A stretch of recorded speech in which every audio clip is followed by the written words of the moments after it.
Sekarang teman-teman sekalian, kita akan bahas tentang lanjutan kisah tadi. 20.000 orang itu dibunuh oleh Dhu Nuwas, dan pada saat proses itu terjadi, kita akan bahas sekarang kondisi Yaman ya, setelahnya seperti apa yang terjadi. Saya tulis ini sebenarnya kisah Ashabul Fil dan berkuasanya pemerintah negeri Persia di negeri Yaman. Dari 20.000 orang yang tadi mau dibunuh oleh Dhu Nuwas itu, dan memang terbunuh semua, 19.999 mati semua, dibakar oleh Dhu Nuwas, karena tidak ada yang mau meninggalkan lagi agamanya. Ada satu orang namanya Daus Dhu Tha'laban. Daus Dhu Tha'laban ini selamat dari pembakaran api. Dia lari dikejar oleh pasukan Dhu Nuwas, berhasil lari sampai masuk di lautan. Begitu di lautan, dia berusaha berenang sejauh mungkin, dan pasukan sudah tidak bisa lagi mengejarnya, hanya dia selamat. Daus Dhu Tha'laban ini berhasil menyeberang ke wilayah Afrika. Jadi kalau Jazirah Arab, teman-teman sekalian, kalau telapak tangan saya, maaf, ini adalah Jazirah Arab, tentu di sebelahnya ada Afrika, gitu kan, dan memisahkan itu Laut Merah, gitu.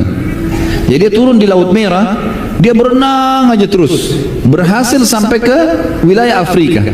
Karena memang itu memang jauh kalau jarak orang berenang, tapi kalau dengan perjalanan ada kapal itu dekat. Saya tidak tahu bagaimana prosesnya, karena saya tidak temukan orang ini, Daus Dhu Tha'laban, bisa berhasil tiba di Afrika. Apakah ada kapal yang lewat membawa dia, atau dia tetap berenang? Intinya dia sampai ke Afrika. Tiba di Afrika ini, teman-teman sekalian, dia mulai berpikir bagaimana caranya ini, bagaimana caranya supaya bisa membalas pembantaian orang-orang Nasrani yang ada di wilayah itu. Daus terus saja mencari jalan sampai akhirnya dia berpikir untuk mencapai wilayah Romawi. Dia belum tangkap nih, di Afrika ada Najasyi, dia tidak tangkap. Dia jalan, teman-teman sekalian, terus dari wilayah Afrika, kalau Yaman itu berdekatan sama wilayah Afrika, dia jalan ke atas di pesisir Laut Merah, tiba di Mesir, kemudian dia pindah ke Konstantinopel, Turki kalau zaman sekarang, gitu kan. Itu dulu ada kerajaan, ada kaisar tinggal di situ, yang kata Nabi SAW, kalian akan membebaskan Konstantinopel, Konstantinia. Waktu itu di situ kaisarnya. Dia pergi ke sana, lalu dia melapor, ceritanya begini, ceritanya begini, ceritanya begini. Kebetulan kaisar memang beragama Nasrani, dan yang dibunuh oleh Dhu Nuwas adalah agama Nasrani. Maka kaisar sempat marah pada saat itu. Dicari informasi benar, ternyata betul ada pembantaian, tersebar berita itu. Maka kaisar tahu dia terlalu jauh kalau dia mau ke Yaman. Dia mengirim surat dan mengirim Daus ini, Dhu Tha'laban, bertemu dengan Najasyi di Afrika. Kembali lagi kamu ke Afrika, saya bawa pasukan mendampingi kamu, bawa surat saya ini ke Najasyi. Dibawalah. Najasyi waktu tahu berita itu marah dia.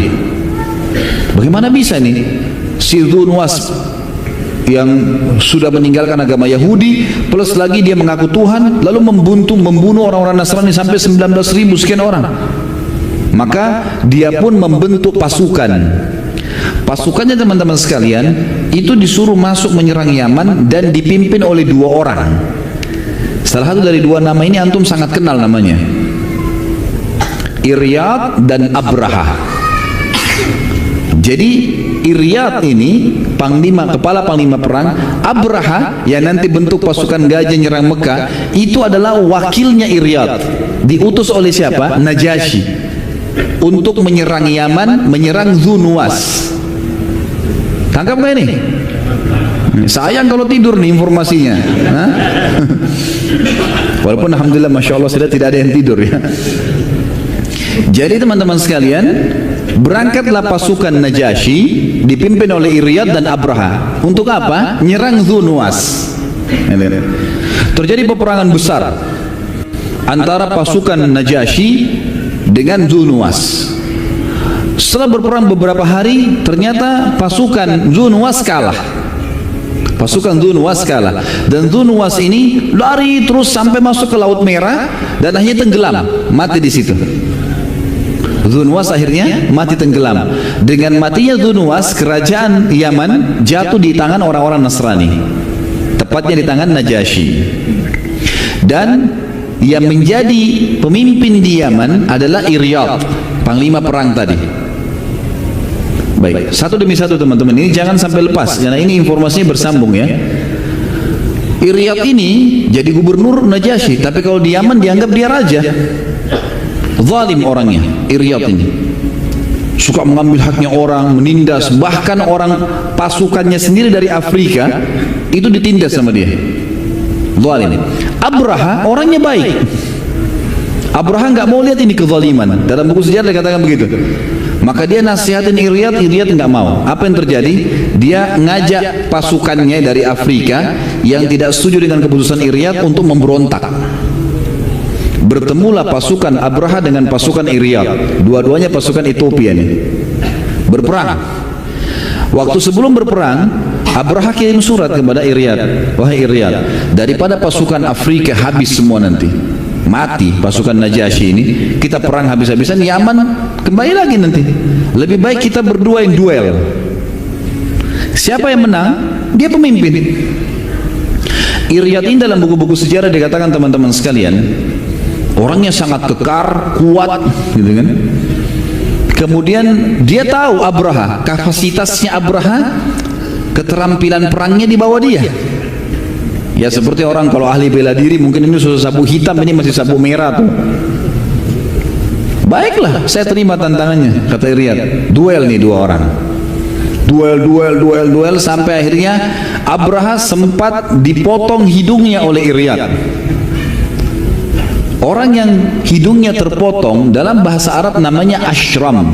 Ashram. Makanya Abraha itu punya julukan Abraha al-Ashram. Waktu dia nyerang Ka'bah, diberi julukan Abraha Ashram karena hidungnya tidak ada terpotong. Yang potong si Iryad. Karena terpotong hidungnya dari duel tadi, darah pada ngucur, jatuh dia kan. Iryad pikir sudah menang. Iryad ini ngangkat-ngangkat semangat balik ke arah pasukannya. Ternyata melihat kejadian tersebut, Abraha dalam kondisi memang dia juga ngucur darah, dia sakit, tapi dia ada kesempatan. Dia berdiri, Iryad ditusuk dari belakang. Matilah si Iryad. Waktu mati Iryad, otomatis kekuasaan Yaman dikuasai oleh siapa? Abraha. Mulailah Abraha menjadi raja Yaman, atau kalau di Najasyi gubernur. Sampai berita kepada Najasyi. Najasyi marah. Kok bisa dua pimpinannya perang nih? Maka dia bersumpah waktu itu atas nama Allah, karena dia Nasrani. Atas nama Allah dia bersumpah, dia akan injakkan Yaman dan dia akan menggundul kepalanya Abraha sebagai bentuk penghinaan. Maka yang terjadi teman-teman sekalian, Abraha waktu dengar berita tersebut dia ketakutan. Jauh Najasyi kuat dan dia bukan niatnya untuk itu, niatnya baik awalnya. Maka dia gundur rambutnya, kemudian diambil tanah dari Yaman, ditaruh dalam kotak, di dalamnya ada surat, kirim ke Ethiopia secepat mungkin. Tiba Najasyi, isinya adalah, wahai Raja Najasyi, ceritanya seperti ini, diceritain sama dia. Iryad zalim, gak segala macam gini, saya akhirnya gara-gara daripada pasukan perang, pasukan anda perang jadi habis semua, lebih baik saya duel. Dan tidak ada jalan lain, saya harus membunuhnya. Dan saya tidak pernah mau memberontak, saya tetap patuh dengan anda. Yaman wilayah anda. Dan untuk melepaskan anda dari sumpah anda, kan dia sumpah sama Allah mau ke Yaman, injakin kakinya ke Yaman dan menggundul kepala Abraha. Nah ini tanah Yaman sudah saya kirim.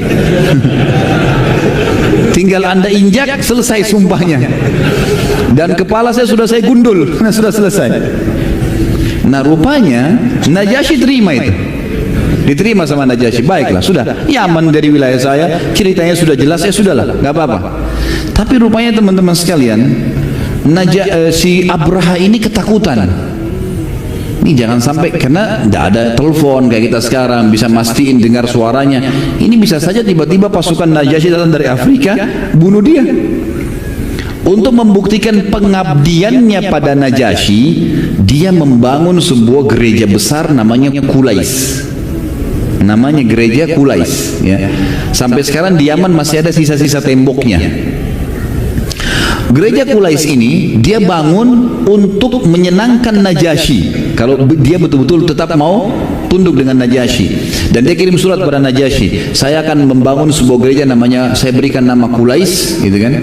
Kemudian gereja ini akan saya buat semua orang Jazirah Arab datang tunduk untuk beribadah di situ. Dibangunnya sama dia Qulais ini. Kemudian dia mengirim surat untuk seluruh Jazirah Arab, semua orang Arab harus datang beribadah ke situ. Dia mau ngajak ke agama Nasrani secara paksa, gitu kan. Waktu tiba berita tentang dibuatnya gereja Qulais, kemudian Abraham memaksa orang-orang Arab untuk datang menyembah pada saat itu, beribadah di gereja ini. Maka ada satu kelompok di Mekah yang diberikan julukan Ahlun Nasi. Ahlun Nasi, ya. Nasi ini teman-teman artinya menerlambatkan sesuatu. Dikenal dengan nasi. Apa ceritanya? Kita masuk sedikit ke Mekah di sini. Jadi orang-orang Arab sebelum datangnya Nabi SAW, teman-teman sekalian, mereka itu hidup dengan saling menyerang satu sama yang lain. Tradisi zaman dulu. Jadi misalnya suku A nyerang suku B, nanti diambillah peternakannya, diambillah apa hartanya, begitulah. Mereka saling menyerang satu sama yang lain. Di dalam syariat Nabi Ibrahim alaihissalam diceritakan dalam surah At-Taubah ayat 36, ada 4 bulan dari 12 bulan Hijriah yang dimuliakan. Rajab, Zulqa'dah, Zulhijjah, dan bulan Muharram. Ini 4 bulan nggak boleh perang. Orang-orang Arab ini pada saat mereka lihat Zulqa'dah, Zulhijjah, dan bulan Muharram berdekatan, gitu kan, dan ini 3 bulan nggak berperang panjang buat mereka, karena harusnya ada peperangan supaya bisa hidup. Begitu keyakinan pada saat itu. Maka mereka membentuk namanya Ahlun Nasi. Siapa Ahlun Nasi ini? Dicari orang-orang yang dianggap berakal dan bijaksana di antara mereka, didatangkan. Kemudian mereka ini bisa membolak-balikkan nama-nama bulan. Rekayasa keadaan. Misal gini, pas lagi bulan Muharram, udah keputusan kami sekarang bukan Muharram, sekarang Safar. Muharram nanti bulan depan. Keputusan mereka, namanya Ahlun Nasi. Jelas sampai sini? Baik. Ini supaya lebih jelas, teman-teman, kita akan saya bacakan ayat Al-Quran surah At-Taubah 36 yang berbunyi, A'udzubillahi minasyaitonirrajim. Inna iddatash syuhuri indallahi 12 syahran fi kitabillahi yawma khalaqas samawati wal arda minha arba'atun hurum dzalika dinul qayyim fala tadhlimu fihinna anfusakum wa qatilul musyrikina kafatan kama yuqatilunakum kafa wa'lamu annallaha ma'al muttaqin. Sesungguhnya bilangan bulan di sisi Allah dari semenjak diciptakan langit dan bumi itu ada 12 bulan, bulan-bulan Hijriah, Muharram, Safar, Rabiul Tsani, Jumadil Ula, Jumadil Tsani, Rajab, Sya'ban, Syawal, Dzulqa'dah, Zulhijjah, dan bulan Muharram. Dan Zulhijjah, 12 bulan ini. Kata Allah, di antaranya ada 4 bulan yang hurum, yang dimuliakan. Artinya tidak boleh berperang. Rajab, Dzulqa'dah, Zulhijjah, dan bulan Muharram. Dan ini di awal-awal Islam, ini menjadi syariat Nabi Muhammad SAW. Nanti setelah turun firman Allah Subhanahu wa taala yang berbunyi di sini, waqatilul musyrikina kafatan kama yuqatilunakum kafa, maka ini menghapus hukum tidak bolehnya berperang di 4 bulan. Di awal-awal Islam tidak boleh memang kita berperang di 4 bulan ini. Nanti kan kita lihat dari rentetan sejarah peperangan Nabi SAW, nanti ada protes-protes dari orang Quraisy pada saat ada penyerangan dari para sahabat di bulan Zulqa'dah, gitu kan. Maka ini terhapus hukumnya. Yang jelas ini sebabnya bulan-bulan dimuliakan 4 ini. Kemudian Allah Subhanahu wa taala juga menceritakan tentang Ahlun Nasi yang tadi saya bilang ini, yang bisa punya wewenang untuk membolak-balikkan nama bulan. Terutama di 4 bulan tadi itu ya, bisa diubah-ubah sama semaunya mereka sendiri. Itu Allah menyebutkan dalam surah At-Taubah surah nomor 9 ayat 37. Dari tadi 36, ini 37-nya. Innaman nasi'u ziyadatun fil kufur. Kalau antum tadi tidak saya jelaskan tentang siapa itu nasi, antum baca ayat ini tidak bisa ngerti nih. Karena nasi ini adalah istilah bagi orang-orang itu tadi yang bolak-balikan nama bulan. Tentu alhamdulillah di terjemahan sekarang Quran kita sudah mulai ada yang menjelaskan di bawah kecil kalau ahlun nasi itu adalah orang-orang ini seperti saya jelaskan tadi.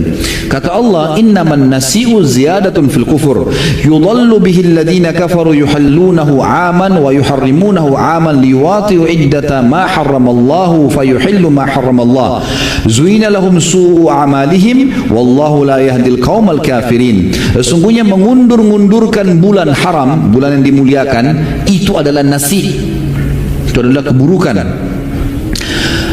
itu akan menambah kekufuran. Maksudnya nasi saja ya, mengganti-ganti bulan yang Allah muliakan tadi sudah perbuatan salah, tambah lagi mereka kafir kepada Allah, maka ini kata Allah ziyadatun fil kufur, ini menambah kekufuran mereka.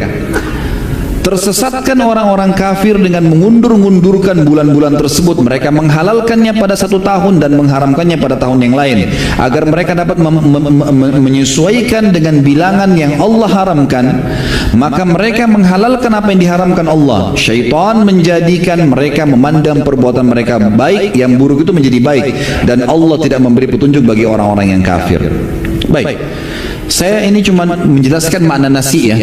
Kita inti bahasan adalah pada saat Abraham membuat Qulais tadi, gereja itu, dia menyebarkan berita ke seluruh jazirah Arab. Semua orang Arab wajib datang untuk menyembah, untuk datang beribadah di Qulais. Ada ahlun nasi. Ahlun nasi ini mereka punya keburukan karena mengubah bulan yang dimuliakan oleh Allah kan tadi, sehingga mereka bisa berperang. Tapi sisi yang lain mereka punya satu hal yang positif. Mereka sangat memuliakan Ka'bah. Ahlun nasi ini siap mati kalau ada yang mau mencoreng Ka'bah. Waktu sampai berita ke mereka suratnya Abraha, ada satu dari ahli nasi pergi ke Yaman. Dia cari mana tuh gereja Qulais. Ditemukan sama dia, apa yang dia buat dalam buku sejarah dikatakan dia kotorin tuh. Dia datang, dia buang air besar, dia buang air kecil di gereja itu. Kemudian kotorannya diambil, dibelepotin di temboknya. Setelah itu dia kembali ke Mekah. Besoknya Abraha dengar berita, apa ini? Siapa yang kotorin gereja saya? Ada satu orang yang dikenal dengan ahlun nasi. Apa itu ahlun nasi? Orang yang menerlambatkan bulan-bulan muliakan. Agama apa itu? Dia nggak tahu. Ada penduduk Mekah. Mekah itu apa? Ada Ka'bah di sana. Tanya sama dia. Dan Abraha walaupun Nasrani tidak tahu Ka'bah itu apa. Dia nggak tahu menahu dari Afrika nih. Orang dari Afrika datang, nggak ngerti. Gitu. Maka dia mengatakan, apa itu Ka'bah? Ka'bah adalah rumah yang dimuliakan oleh masyarakat, terutama orang nasi tadi. Jadi rupanya dia datang ke sini ngotorin gereja Anda karena Anda suruh mereka pindah ke sini. Mereka sudah punya rumah di sana yang disembah, gitu kan. Maka Abraha mengambil keputusan gara-gara kejadian ini untuk menyerang Ka'bah. Ini kisahnya. Baru tahu atau sudah tahu? Alhamdulillah. Dia sudah tahu. Kita biasa ambilnya sepotong-sepotong kan. Nah ini rentetan sejarahnya seperti itu gitu. Maka Abraha membentuk pasukan. Nah Abraha ini karena dari Afrika, memang Afrika terkenal dengan gajah. Jadi waktu menyeberang lewat Laut Merah ke Yaman, itu memang bawa gajah mereka. Dan Abraha ini memang pasukannya pasukan gajah, dan gajah ini bukan gajah biasa teman-teman, gajah-gajah yang sudah dilatih untuk menyerang. Sama kalau kuda perang itu beda dengan kuda biasa ya, sudah dibiasa dilatih untuk menendang dengan kakinya, gitu kan, menyeruduk dengan kepalanya. Makanya kadang-kadang ada kuda di kancah peperangan itu kudanya dipasangin seperti kepala besi dan ada tanduknya, dipasang besi untuk bisa membunuh musuh juga. Sampai seperti itu. Gajah juga gitu, gajah bisa melilit dengan belalainya, bisa menginjak musuh, bisa sudah dilatih lah.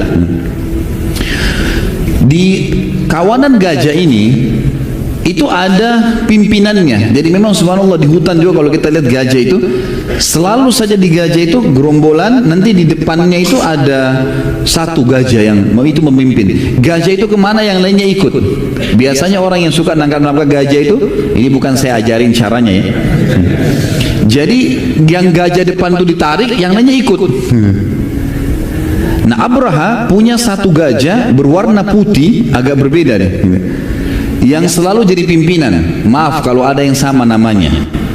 Nama gajah ini Mahmud. Betul. Ini bukan saya buat-buat, tapi memang begitu namanya. Jadi nama Mahmud jangan tersinggung ya. Karena Mahmud bagus ya, terpuji. Tapi memang dia kasih nama gajah itu namanya Mahmud, pimpinan gajah itu. Baiklah. Abraha bentuk pasukan dan Mahmud ini dia ada nanti ada yang pemandunya. Abraha naik gajah lagi di sebelahnya gitu. Ringkas cerita teman-teman sekalian, Abraha bentuk pasukan. Semua kekuatannya serang. Cari tahu di mana Mekah. Dia nggak tahu di mana Mekah ini. Dianya tidak tahu di mana Mekah. Maka dia jalan terus. Pada saat dia jalan teman-teman sekalian dan orang-orang Arab tahu kalau Abraha keluar ini mau menyerang Mekah, dan rata-rata seluruh jazirah Arab memang memuliakan Ka'bah pada saat itu, walaupun mereka ada yang penyembah berhala gitu kan. Mereka tetap pergi haji, mereka tetap umrah, jalankan syariat Nabi Ibrahim, tapi mereka musyrik. Mereka masih menyembah-nyembah berhala, jadikan perantara dengan Allah Subhanahu wa taala ya. Pada saat itu ada beberapa suku-suku Arab yang coba menghadang pasukan Abraha. Di antaranya ada satu pimpinan suku Arab yang pertama keluar, namanya Dzunafar. Dzunafar ini keluar dengan pasukannya, kemudian coba menghalang tapi tidak besar, dikalahkan oleh Abraha. Dan akhirnya Dzunafar ditawan, diikat, dibelenggu, dibawa. Kemudian keluar lagi dari suku Huzum ya. Suku ini kemudian juga berusaha untuk menyerang, dipimpin oleh Nufail, tapi juga tertawan. Sama Nufail sama Dzunafar ini Dzunafar ini tertawan. Sampai akhirnya karena kedua kepala suku ini sudah tertawan, dan bagi orang-orang Arab, Jazirah Arab, dua orang ini Dzunafar sama Nufail adalah orang yang kuat di mata orang-orang Arab. Kalau ini aja kalah apalagi kita gitu. Sampai pasukan Abraha tiba di wilayah Taif. Taif ini kota yang kurang lebih 60 km dari kota Mekah, sudah dekat dari Mekah lah. Orang-orang Taif ketakutan, dan jangan sampai Abraha menyerang mereka. Maka pimpinan kota Taif mengatakan, wahai Raja Abraha, kami nggak mau punya masalah dengan anda. Sebagai bukti, kalau anda mau pergi Ka'bah, mau hancurin Mekah terserah, tapi jangan ganggu kota Taif. Sebagai bukti kami memang tunjukkan itu, kami akan menunjukkan kepada anda di mana itu Mekah, di mana itu Ka'bah. Lalu diiklankanlah di kota Taif, siapa yang mau menunjukkan pasukan Abraha Mekah. Orang-orang semua tidak ada yang mau, karena mereka tahu ini rumahnya Allah, Ka'bah, biar bagaimanapun tahu kan gitu. Kecuali satu orang bernama Abu Rughal. Abu Rughal ini dia bilang saya mau. Akhirnya Abu Rughal datang, ditunjukin sama dia jalan. Pas tiba di pintu gerbang Mekah, waktu itu namanya pintu Bani Syaibah, pintu gerbang besar, tiba di situ.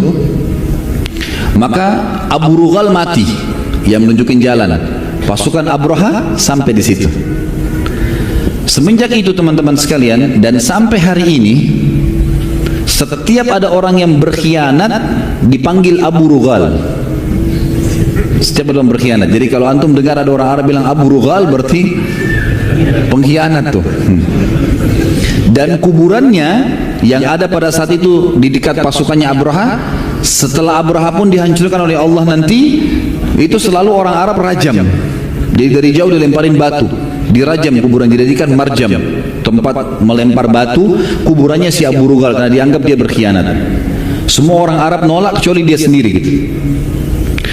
Baik, pada saat itu Abraha pun memasang kemah-kemahnya, pasukannya semua diistirahatkan di dekat pintu gerbang Mekah. Waktu itu yang jadi raja Mekah Abdul Muttalib, kakek Nabi SAW. Pada saat itu teman-teman sekalian, Abraha rupanya menyuruh pasukannya untuk menakut-nakuti masyarakat Mekah dulu sebelum menyerang. Diambillah gembalan-gembalan penduduk Mekah yang ada di sekitar pintu gerbang, termasuk ada 200 ekor unta punyanya Abdul Muttalib. Kemudian pada saat itu Abdul Muttalib bermusyawarah dengan beberapa tokoh Mekah. Mereka semua mengatakan tidak mungkin kita melawan nih.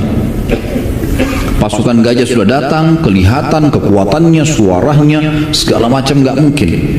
Lalu dimintalah Abdul Muttalib untuk datang supaya melobi. Bagaimana nih caranya? Abraha dia belum lama berkuasa di Yaman. Dia masih belum menguasai bahasa Arab, dia menguasai bahasa Afrika. Belum, baru masuk kan. Cuma karena kejadian sama Iryad, kemudian tadi dia membangun Kulais, belum lama beliau belum bisa. Maka dia butuh penterjemah. Dipanggil satu penterjemah. Abdul Muttalib pada saat itu minta untuk bertemu. Jadi tentu saja Abdul Muttalib ini teman-teman sekalian, waktu itu mau ketemu Abraha, Abraha tidak terima siapapun yang datang, walaupun itu Raja Mekah sendiri. Maka Abdul Muttalib sempat menemui Dhu Nafar, ya tadi kepala suku Arab yang sempat menyerang tapi ditawan oleh Abraha. Ditanya bagaimana Dhu Nafar, bagaimana caranya ketemu sama raja ini, saya mau bicara. Dhu Nafar tahu Abdul Muttalib Raja Mekah. Dia bilang kayaknya agak sulit, tapi waktu saya lagi dalam perjalanan dari perjalanan tadi di suku saya, waktu saya menyerang sampai tiba di Mekah ini, pemegang tali kendala Mahmud, ya, kepala gajah tadi namanya Unais. Unais ini sempat terjalin persahabatan dengan saya di tengah jalan, dan Unais ini punya kedudukan di Abraha. Coba kata Dhu Nafar, saya melobi ke Unais, mungkin Unais mau bertemu. Baiklah, Unais pun akhirnya diajak bicara oleh Dhu Nafar. Akhirnya Unais setuju. Unais membahasakan ke Abraha, Abraha setuju. Ketemulah akhirnya Abdul Muttalib dengan Abraha dalam kemah. Abdul Muttalib ini terkenal sangat tampan, berwibawa gitu kan. Raja datang. Saking punya wibawa, waktu dia masuk ke dalam kemah Abraha, Abraha melihat dia. Abraha dianggap raja Yaman pada saat itu. Dia lihat Abdul Muttalib duduk di lantai, dia pun datang duduk di lantai. Datang penterjemah, bicara di antara mereka. Kata Abraha, kenapa? Siapa kamu? Ini saya Abdul Muttalib, pimpinan Mekah. Kenapa kamu datang? Dia bilang, wahai Raja Abraha, pasukan Anda telah mengambil gembalaan masyarakatku. Di antaranya adalah 200 ekor unta milikku. Aku minta kepada Anda untuk kembalikan aja semua itu. Abraha tiba-tiba marah. Dia bilang, saya datang, waktu kau datang, saya lihat kewibawaan ada padamu. Saya sampai turun di lantai, menduduk bersamamu karena saya anggap kau wibawa. Saya pikir kau akan minta supaya saya tidak menyerang rumah ini. Tapi ternyata kau hanya minta gembalaan saja. Lalu kata Abdul Muttalib, kalimat yang sebenarnya waktu itu kalau Abraha tangkap dia bisa sadar. Kata Abdul Muttalib, wahai Abraha, Raja Abraha, kalau saya pemilik unta dan masyarakat saya pemilik gembalaan-gembalanya, kalau rumah yang Anda mau serang ini ada pemiliknya, ada Tuhannya, maka Tuhannya akan menjaganya. Tapi Abraha tidak tangkap poin itu. Kemudian dia mengatakan pada Abdul Muttalib, begini saja, saya tidak ingin menyerang kalian, kalian terlalu kecil untuk saya lawan. Sudah selesai, keluar dari Mekah, saya hanya mau hancurkan rumah itu. Bisa? Bisa. Baiklah, dikembalikanlah semua gembalaan Abdul Muttalib dan masyarakat. Maka lalu Abdul Muttalib iklankan, selama 3 hari seluruh masyarakat Mekah disuruh keluar bersih, nggak boleh ada Mekah satu orang pun. Mereka keluar pun naik ke atas gunung-gunung di sekitar Mekah, dan mereka bisa menyaksikan pada saat itu. Pada saat itu pun setelah keluar semuanya, sudah kosong Mekah, Abraha setelah 3 hari menyuruh pasukannya masuk. Waktu sudah masuk, dan tentu masuk pintu gerbang Mekah tidak langsung kelihatan Ka'bah karena Mekah cukup besar. Masuk sampai tiba di dekat Ka'bah, begitu melihat Ka'bah, si Mahmud tadi ini duduk. Sebabnya dia duduk adalah Dhu Nafar tadi yang ditawan oleh Abraha itu, waktu sudah lihat Ka'bah, dia sempat lepas dari ikatan, dia lari, kemudian dia bergantung pada telinga si Mahmud ini, gajah. Kemudian dia mengatakan, wahai Mahmud, ubruk itu duduklah, ini rumahnya Allah yang mulia. Lalu dia teriak lagi, wahai Mahmud, duduklah, ini rumahnya Allah yang mulia. Tiba-tiba Mahmud itu duduk, si gajah itu duduk. Setiap kali didorong, dipukul, nggak mau berdiri. Tapi kalau diarahkan ke Yaman, mau. Kalau kembali lagi mau. Tapi kalau nyerang ke depan, nggak mau. Dan karena dia duduk, semua gajah yang lain duduk. Ini kan pimpinannya. Nggak mau, yang lain nggak mau bergerak. Kalau ini bergerak, baru bergerak. Maka yang terjadi adalah karena mereka terus ngotot, Abraha suruh sampai dalam beberapa asar disebutkan mereka tusuk sampai kulitnya si Mahmud itu berdarah, paksa berdiri, nggak mau. Dalam kondisi seperti itu, maka karena mereka ngotot, yang disebutkan dalam riwayat, ya saya sudah tidak tahu lagi masalah kita Dhu Nafar dan Nufail, mereka kemana, mereka selamat tidak, tapi yang jelas mereka melihat dari kejauhan langit sangat gelap dan pada saat itu banyak sekali jumlahnya. Begitu dekat baru mereka tahu ternyata burung, dan kita sudah tahu burung ababil. Ya, diberikan nama ababil oleh Allah SWT sendiri dalam Al-Quran. Maka datanglah pasukan burung ini yang membawa batu-batu dari neraka jahanam. Sebagian riwayat menyebutkan batunya lebih kecil daripada bijinya kurma. Batu-batu yang kecil, ya. Dan batu itu setiap burung memegang satu cengkraman, satu jadi dua, dan dilepaskan. Dan itu kalau kena kepalanya pasukan Abraha atau gajahnya tembus sampai ke perutnya. Batu itu, karena itu dari neraka jahanam memang. Lewat di atas itu lalu kemudian menghujani mereka, maka tidak satu pun selamat, termasuk Abraha sendiri mati pada saat itu. Maka semenjak kejadian Abraha tadi, secara otomatis ya, Ka'bah makin diagungkan oleh orang-orang Mekah, sampai mereka menjadikan istilah hancurnya pasukan Ka'bah, pasukan gajah ini sebagai perhitungan tahunan. Jadi mereka selalu mengatakan tahun gajah, 1 tahun, setahun gajah, 2 tahun, 2 hari, 5 hari, 10 hari. Jadi tahun gajah dijadikan tolak ukur. Dan Nabi SAW lahir di tahun gajah itu. Allah menceritakan dalam surah Fil, surah gajah tadi ini menceritakan, surah nomor 105, 5 ayat 1 sampai ayat 5 berbunyi, a'udzubillahi minasyaitonirrajim, alam tara kaifa fa'ala rabbuka bi ashabil fil alam yaj'al kaidahum fi dhallil wa arsala 'alaihim tayran ababil tarmihim bihijaratin min sijil faj'alahum ka'asfin ma'kul. Apakah kalian tidak memperhatikan bagaimana Tuhan kalian bertindak terhadap pasukan gajah? Ini yang Allah ajak bicara siapa? Orang-orang Mekah. Waktu Nabi SAW mendakwahi mereka, mereka tidak mau beriman kepada risalah Nabi SAW. Allah ingatkan, ingat tak dulu bagaimana Tuhan mau menghancurkan pasukan gajah itu? Bukankah dia Allah telah menjadikan tipu daya mereka untuk menghancurkan Ka'bah itu sia-sia, dan dia Allah mengirimkan kepada mereka pasukan burung yang berbondong-bondong yang melempari mereka dengan batu berasal dari tanah yang tembik, yang terbakar, lalu dia menjadikan mereka, Abraha dan pasukannya, seperti daun-daun yang dimakan ulat. Akhirnya habislah di sini pasukan gajah.